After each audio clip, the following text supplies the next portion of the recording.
Point game.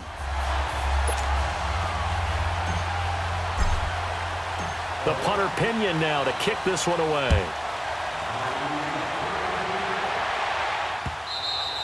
And that'll carry over the back line of the end zone for a touchback. Here's Ryan Tannehill and the Dolphin offense back out onto the field. And after trailing at halftime, he's got his guys in the lead, 3 touchdowns. His hot play from the first half has continued here in the third quarter. And that's what you love to see, is that things didn't cool off at the halftime, didn't have that sense of self-satisfaction. I played a great game so far, I'm good. Continuing to play well, obviously wants to win. Yeah, now they've turned a deficit into a lead. Throwing middle, but it's incomplete. Mike Williams, the intended target, and it's second down. Well, the numbers have been good in the passing game, and certainly a big reason why they have the lead. But now here, third quarter, maybe go to the run game a little more? Yeah, perhaps. I mean, after that incompletion, a little credit to the defense for shutting them down on that play. Maybe you try and run the football a little bit more in this spot. But they have to feel good about how they've been throwing it overall. Now Freeman, he's been busy today. And not a whole lot doing there as he'll get it up to about the 28-yard line. Call it about a gain of 3, and they'll be looking at a 3rd and 7 coming up. Sometimes your philosophies get challenged at times you don't want them to. They did try to stick to the running game on the first 2 plays. Didn't amount to much. And now facing a 3rd and long at the outset of this drive. Throwing on 3rd down, Tannehill. And some room to maneuver. And avoids the contact by sliding. A gain of 8 and a 1st down.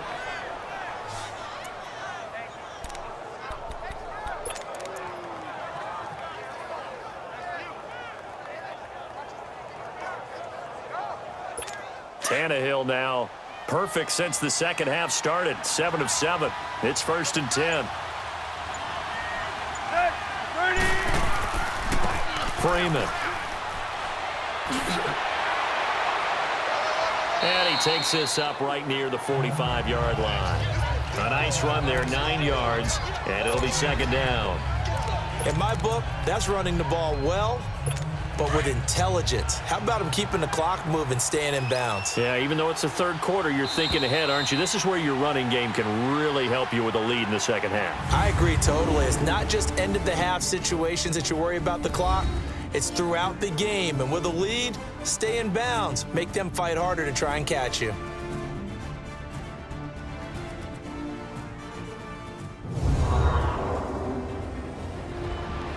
Back now here in Santa Clara. It's Bronco football, and they also have the lead here as we get set for the 4th.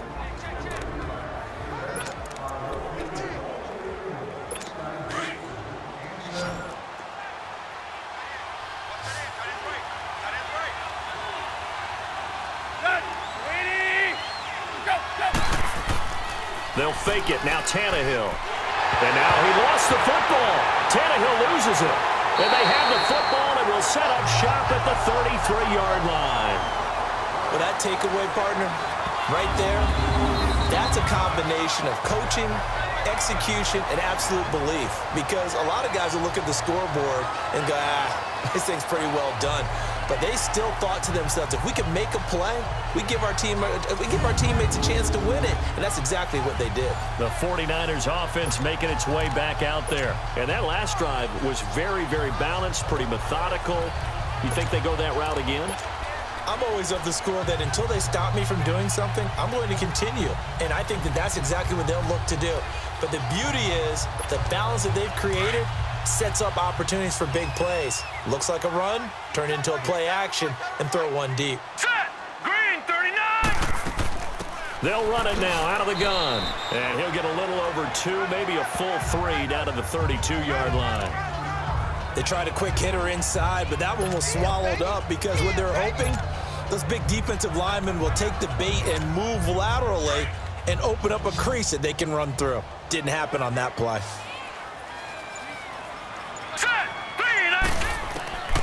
Now they'll throw here out of the gun. And they will take over at the 26-yard line. And that's a great example of ball skills right there, partner. You and I do a lot of games, and I can't tell you how many guys look to run with the football before they've intercepted it. So that's a nice job of focusing on the task at hand and coming away with the interception. And Denver getting set to take the field. And last drive, obviously not what you're looking for. You've got the lead. You got to protect the football. So in other words, someone got lucky because they've been moving the ball really well and wearing them down. In this case, though, giving up the football doesn't make them very happy. They can't wait to get back out there and atone for it. Yeah, try to atone for it here on this drive. Well, Brandon, pace comes into play now because they've got the advantage. They've got the football, but they've got to be very careful about what speed they're going to play. You know, my music teacher back in New Paltz, Mrs. Bythema Bagley, used to say, don't go prestissimo when you really want to go largo. And what she meant by that is don't go too fast when you really want to go at a nice, slow, deliberate pace. I am speechless. I am without speech. And he's able to get most of what he needed on the carry there. 7 yards on the gain, and it's 3rd and 2 now.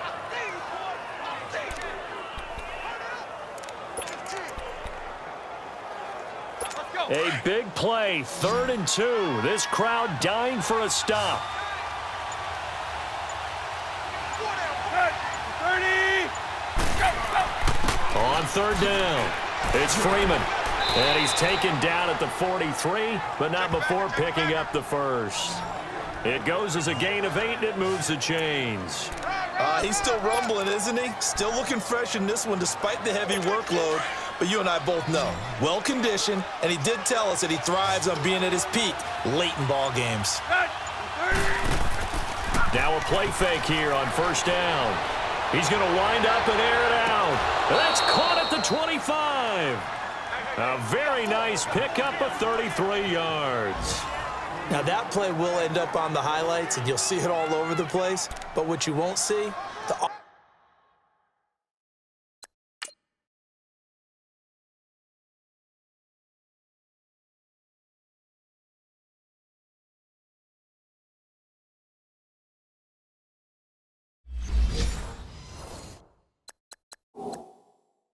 offensive line that bought the extra time, that allowed for the big completion downfield. Those guys made that play possible. And the coach has decided to challenge this play. He has tossed down the red flag.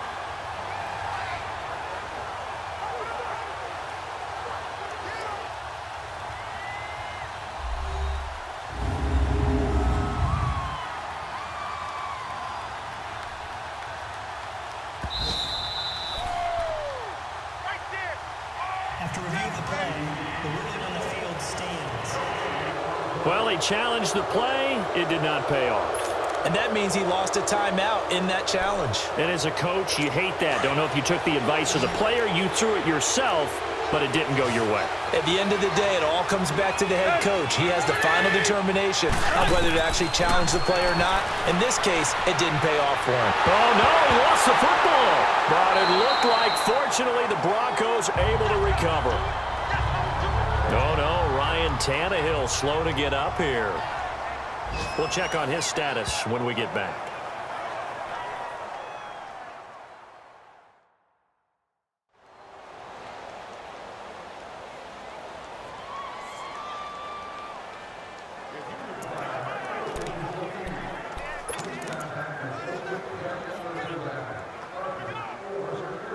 That huge loss on the sack makes this job much more difficult. It's now 2nd down and 22 yards to go. Here we go. They'll run it now out of the gun. And he'll slice his way down to the 30 with a pickup of 7. Well, partner, I know this type of running back.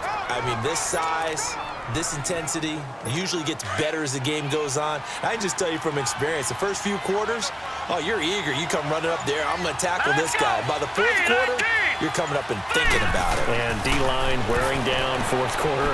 Yeah, that's not a guy they want to see consistently. Throwing the out route incomplete. It's Reed. And on this one, he'll get to the 15, right at the 15-yard line. They get 15, but they still needed a little bit more. 4th down. And with that last play, he's now up over that 300-yard mark.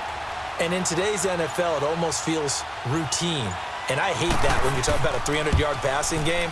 To me, 300 yards still signifies excellence, and he's achieved that in this performance. So his second field goal of the game, and that could turn out to be the big one. Yeah, you have to make them score twice to beat you, and that's not impossible. But here in the fourth quarter, puts their backs clearly against the wall. This is fielded at the goal line. And a nice return sets him up pretty good here at the 30-yard line.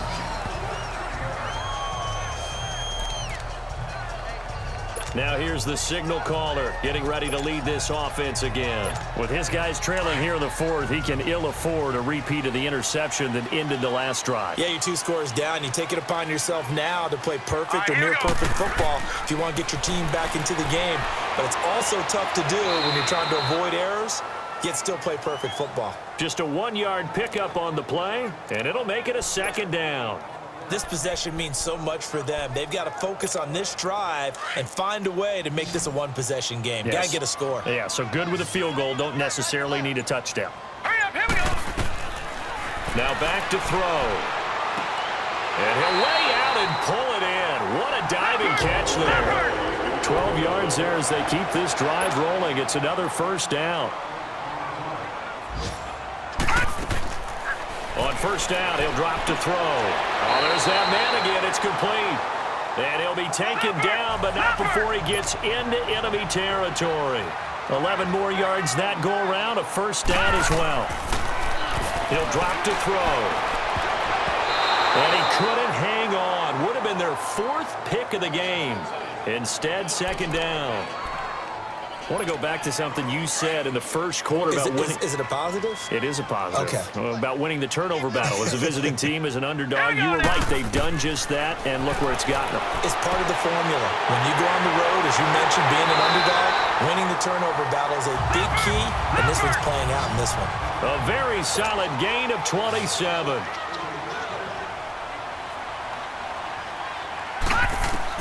From the red zone now, they'll look to throw. And his throw's going to be incomplete. Well, he'd been targeted quite a bit on this drive, and finally I think the guys on the defensive side, they said no more. They slapped the double coverage on him, made it very tough for him to get the ball.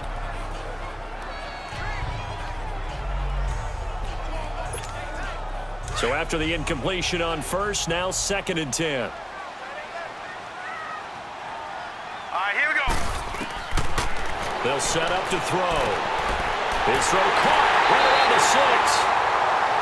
And all the way down inside the 5 to the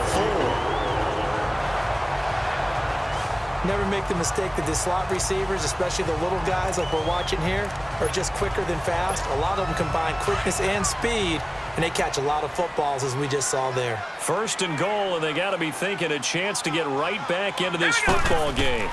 They'll try and run for it with Penny. And he's maybe going to get this back to the 4, but that's about all. They'll say no gain on the play, and it'll be 2nd and goal.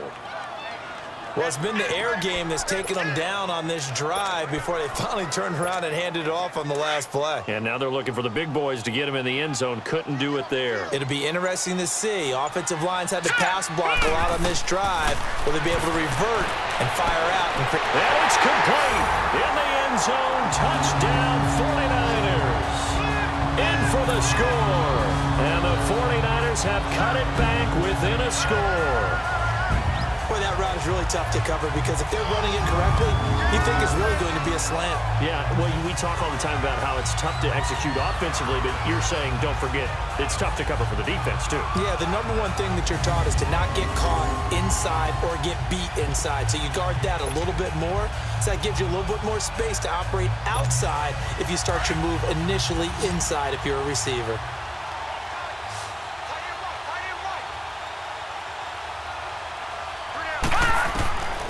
They'll set up a throw. And he is going to get in. But there is a flag down. And this is in the area of holding. Holding, offense. So apparently some grabbing of the jersey there on the O-line. Yeah, just look in the interior, and that's where the penalty occurred.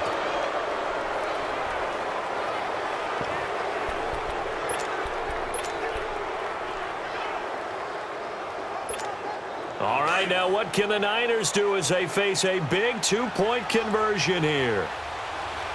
Hurry up, here we go. Back to throw. And he's going to go down. Sacked right around the 17.